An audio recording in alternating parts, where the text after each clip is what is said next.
कुछ सालों नहीं देखा, दशकों देखा है इनको। ऐसा सेनापति आ रहा है जो उनके हक की लड़ाई लड़ेगा, मूलभूत सुविधाएं दिलवाने के लिए लड़ेगा, जो किसानों को मुआवजा दिलाने के लिए लड़ेगा।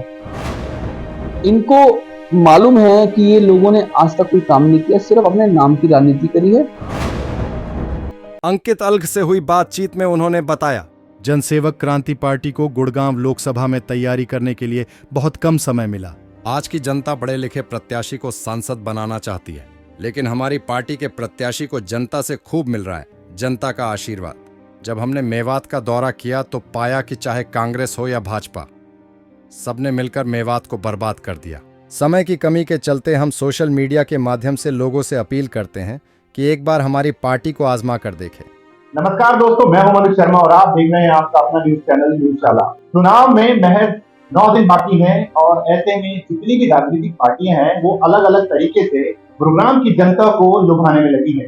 जनसेवक क्रांति पार्टी ये एक नई पार्टी है जो पिछले 3 साल पहले ही राजनीति में इन्होंने कदम रखा। 25 तारीख को इन्होंने एक नए प्रत्याशी की घोषणा की, विजय यादव, जो कि शिकोपुर के रहने वाले हैं। हमारे साथ संस्थापक हैं जनसेवक क्रांति पार्टी के अंकित अल्घ जी। इनसे जानेंगे पिछले 1 महीने में क्या कुछ इनकी तरफ से तैयारियां की गई, लोगों से कैसा प्यार मिल रहा है। अब आने वाले समय में महज 9 दिन बाकी है तो क्या कुछ रणनीति बनाएंगे अंकित जी? सबसे पहले मैं आपका स्वागत करता हूँ। धन्यवाद अंकित जी, बताएं। देखिए, कुछ चंद दिन ही मिले हमें अपने इस लोकतंत्र के जो पर्व में हिस्सेदारी डालने के लिए। 22 अप्रैल को पार्टी ने निर्णय लिया कि हम लोकसभा चुनाव लड़ेंगे। जो कि राजनीतिक दल है, एक प्रक्रिया भी है, उससे गुजरना भी था। और 25 अप्रैल को हमने अपने प्रत्याशी, जो कि हमारा पहला प्रत्याशी है लोकसभा का, गुड़गांव से, भाई विजय यादव, जो शिकोपुर के रहने वाले हैं, उनको प्रेस वार्ता के माध्यम से हमने आम जनता को समर्पित किया। और उसके बाद से निरंतर हम लोगों के बीच जा रहे हैं, पुराने गुड़गांव से लेकर के नए गुड़गांव तक, रेवाड़ी और मेवात, इन तीनों जिलों में हमने इन 25 तारीख से लेकर आज 16 तारीख हो गई है, तकरीबन 20 दिन हो गए हैं। इस 20 दिनों में हमने बहुत सारी सभाएं की हैं, बैठकें की हैं, प्रचार हुआ है और लोगों के बीच हम जा रहे हैं। लोग खुश हो रहे हैं। लोग ऐसा सोच रहे हैं कि जहां पे एक बहुत बड़ी पार्टी के राजा साहब थे, जिनको उन्होंने कभी नहीं देखा था, जिनसे वो कभी नहीं मिले थे, जिनके द्वारा पिछले 10 वर्षों में गुड़गांव में कोई काम नहीं हुआ, उनके सामने एक और पार्टी जो बहुत पुरानी पार्टी है, राष्ट्रीय पार्टी है, जिनको स्थानीय उम्मीदवार नहीं मिला, वो एक अभिनेता को, एक कलाकार को एक दूसरी जगह से यहां पर लेकर आए। मैं तो कहूंगा किराए पर लेकर के आए। और उन दोनों के बीच में एक नई पार्टी, नई विचारधारा, जो सेवा के भाव से 3 साल पहले बनी थी, उनका प्रत्याशी आ गया है।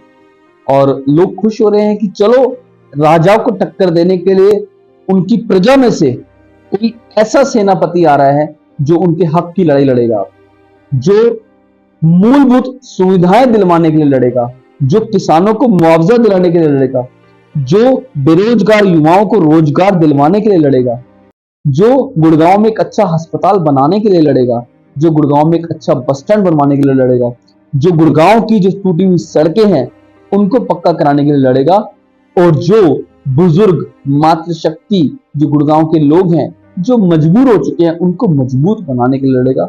ऐसा प्रत्याशी जनसेवक क्रांति पार्टी का है और लोगों ने भरपूर प्यार दिया है, भरपूर समर्थन दिया है। और मुझे लगता है कि अब ना राजा ना अभिनेता, अब एक सेवक को आना चाहिए। जी, काफी पुरानी पार्टी है, भाजपा हो या कांग्रेस हो, और 20 साल से जो तिलिस्म है राविंद्र जीत का वो टूटा नहीं है। दूसरी ओर राज बब्बर हैं जो कि एक सिने कलाकार हैं, जैसा कि आपने बताया। तो कितना चुनौती मिल रही है लोग, क्योंकि भाजपा का एक कोर वोटर होता है, कांग्रेस का भी एक अपना कोर वोटर होता है। तो आप नई पार्टी है, 3 साल पहले ही आई है, हालांकि आप, जो कि अब आपने उम्मीद जताई है जरूर कि आप अब की बार विजय होंगे, लेकिन मैं ये जानना चाहता हूं कि लोग आपके पास समस्याएं क्या कुछ लेकर पहुंच रहे हैं।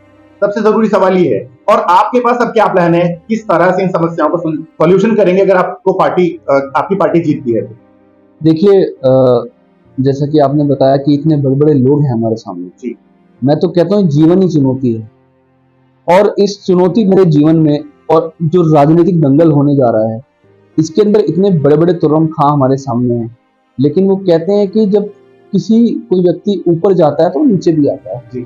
मुझे लगता है भाजपा के उम्मीदवार या कांग्रेस के उम्मीदवार, ये दोनों पार्टियों को लोग देख चुके हैं, और कुछ सालों नहीं देखा, दशकों देखा है इनको, और इनको मालूम है कि ये लोगों ने आज तक कोई काम नहीं किया, सिर्फ अपने नाम की राजनीति करी है, और अपने नाम के साथ साथ इन्होंने देश के प्रधानमंत्री के नाम पे राजनीति करी है।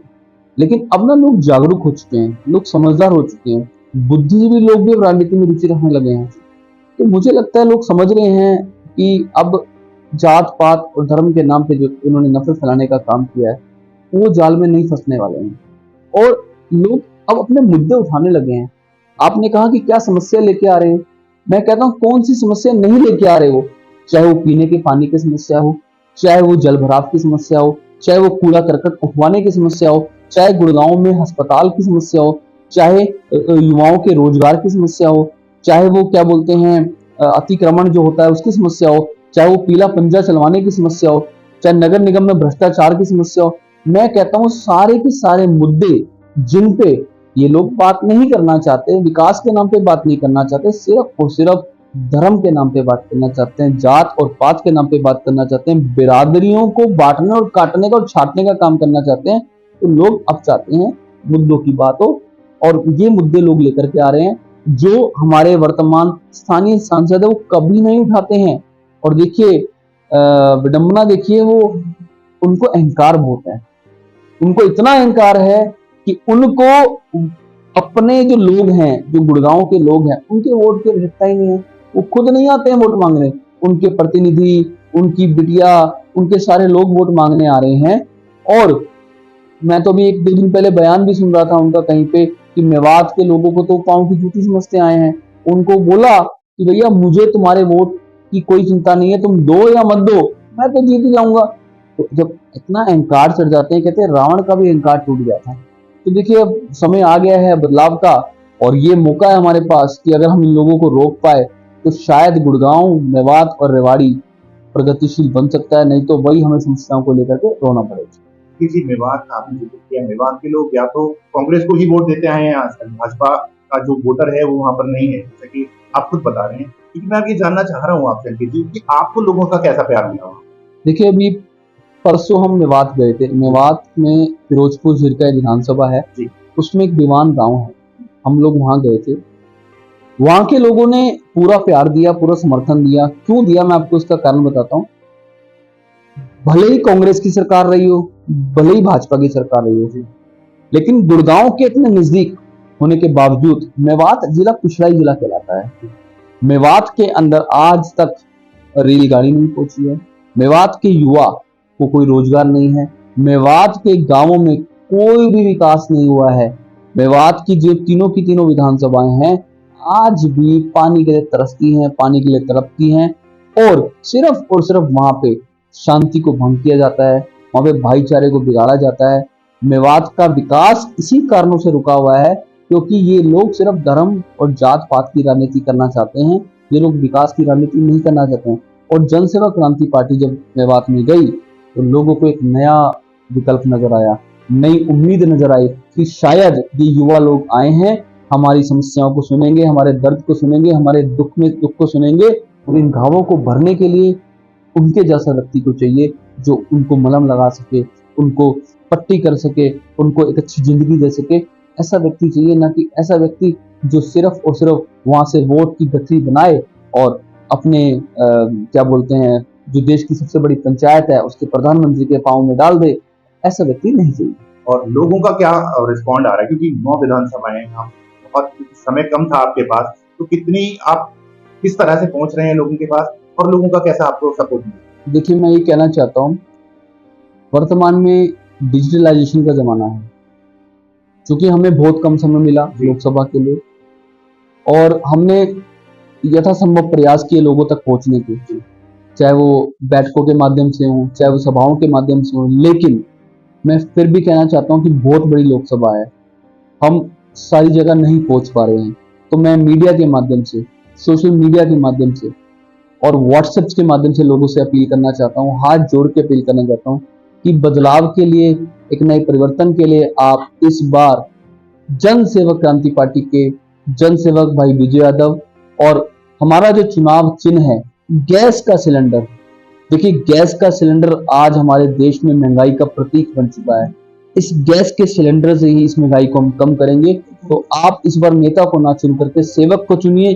गैस के सिलेंडर पे 25 तारीख को बटन दबाइए और ये जो वीडियो जो आपके पास आएगी, इसको आप जनसेवक बन करके अपने रिश्तेदारों तक, अपने परिचितों तक, अपने हर उस जानने वाले व्यक्ति तक पहुंचाएं और ये कहें कि अगर हमें बदलाव चाहिए, हमें परिवर्तन चाहिए, तो गैस के सिलेंडर पर बटन दबाना होगा और नेता को हटा करके सेवक को लाना होगा, सेवक को लाना होगा। ये मेरी अपील है आप लोगों से। तो ये थे हमारे साथ अंकित कि अगर आप बदलाव चाहते हैं समाज में तो जन सेवक क्रांति पार्टी को जरूर वोट दें। आपको ये खबर कैसी लगी हमें कमेंट सेक्शन में जरूर बताएं। कैमरामैन प्रवीण कुमार के साथ मनोज शर्मा।